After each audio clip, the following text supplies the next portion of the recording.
Recently, the godfather of the Red Pill movement, Rollo Tomasi, gave us a list. I don't know why I said us. He gave the guys a list of the 8 quickest ways to become a high value man. Most of them were very generic to the movement, like lifting consistently or eliminating sedations, but it was the top 3 that really got a conversation going. They were: do not get married, avoid family creation, and get a vasectomy in your 20s. Destiny, who is a famous streamer, and Sneeko, who has quickly become one of the faces of the Red Pill movement, pushed back at Tomasi on the Fresh and Fit podcast, which, by the way, what an unexpected collaboration. Biggest path to becoming a high value man. Number 1, don't get married, avoid family creation, vasectomy in your 20s. Don't you guys tweet all the time about how like women are disgusting that are freezing their eggs at like 20 and they're never gonna find out? Yes. And now you've got like guys that go to sperm clinics like, here you go, I'm never gonna be able to impregnate my wife because there's like a 30% reversal rate on this surgery. You tell guys that they're losers if they don't go to the gym. They're losers if they play video games. You're a loser if you smoke weed. You're a loser if you watch sports. You need to exercise discipline. But when it comes to girls, get a vasectomy because you can't control yourself. They brought up very valid points though. For a movement that emphasizes the discipline of men in all areas, it is now quite contradictory to tell men that they are the equivalents of wild animals who cannot control their sexual urges, and on top of that are actually encouraged to indulge in this excessive promiscuous behavior,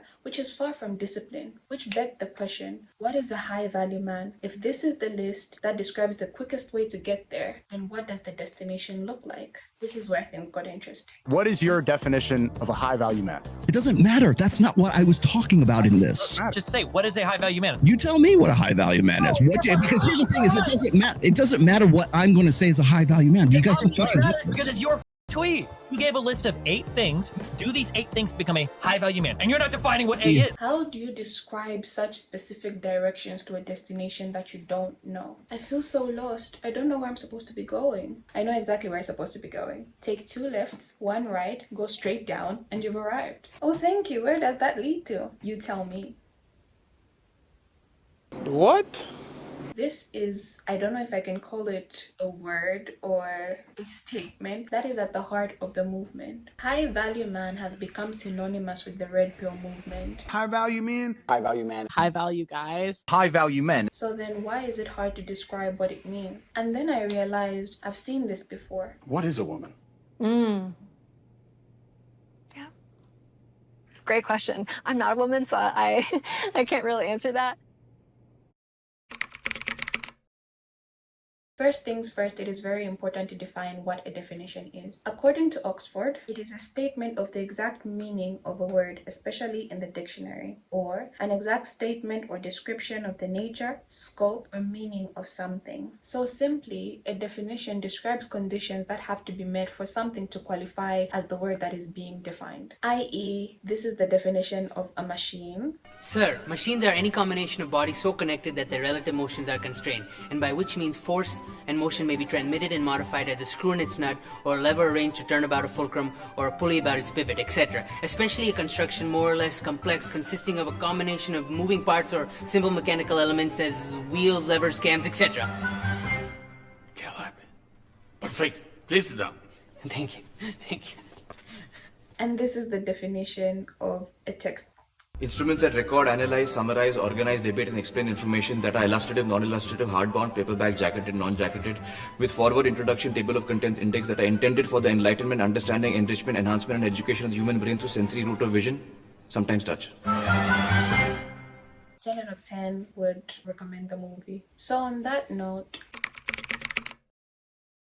what is a woman? Going through different dictionaries, I found that there is a general consensus in one definition. A woman is an adult human female. So the conditions that have to be met for someone to be considered a woman is that they have to be an adult, a human, and a female. I take it majority of the people watching this are humans, and then some of us are adults.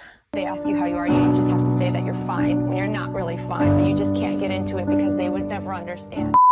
And then, what is a female? According to Oxford, of or denoting the sex that can bear offspring or produce eggs, distinguished biologically by the production of gametes, ova, that can be fertilized by male gametes. And then Merriam-Webster dictionary, relating to or being the sex that typically has the capacity to bear young and produce eggs. According to biology, there are only two sexes: those that produce ovules and have XX chromosomes and are considered female, and those that produce spermatozoa that have XY chromosomes and are considered male. So unless you fall under the 1.7% anomaly that is the umbrella term called intersex, you are part of the approximately 98% of the population that was either born male or female. And according to their definitions, these are the words that fall under female and these are the words that fall under male. As little or as much as biological sex has affected our gender roles and how we interact with each other in society, these nouns and words, by their definitions, have been derived from the biological sex that we have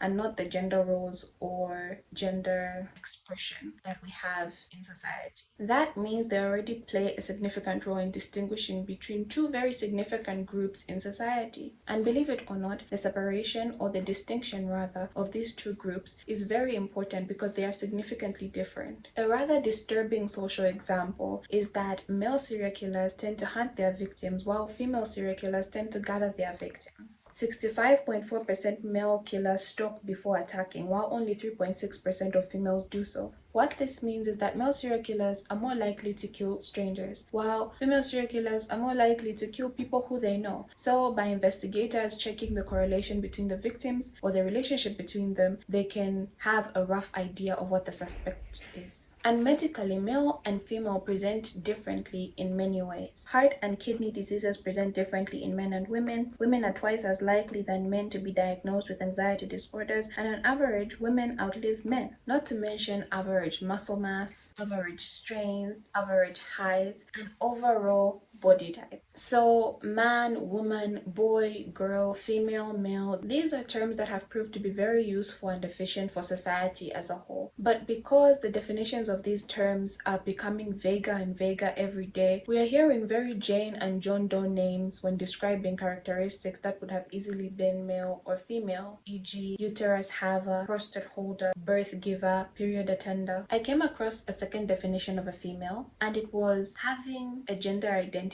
that is the opposite of a male. But when asked what a woman or female or man or male is, these are the type of answers we get. Can you tell me what a woman is? No, I can't. What is a woman? Womanhood is something that, just as Ethan explained, I cannot define because I am not But myself. you used the word, so what did you mean? So how would you define female?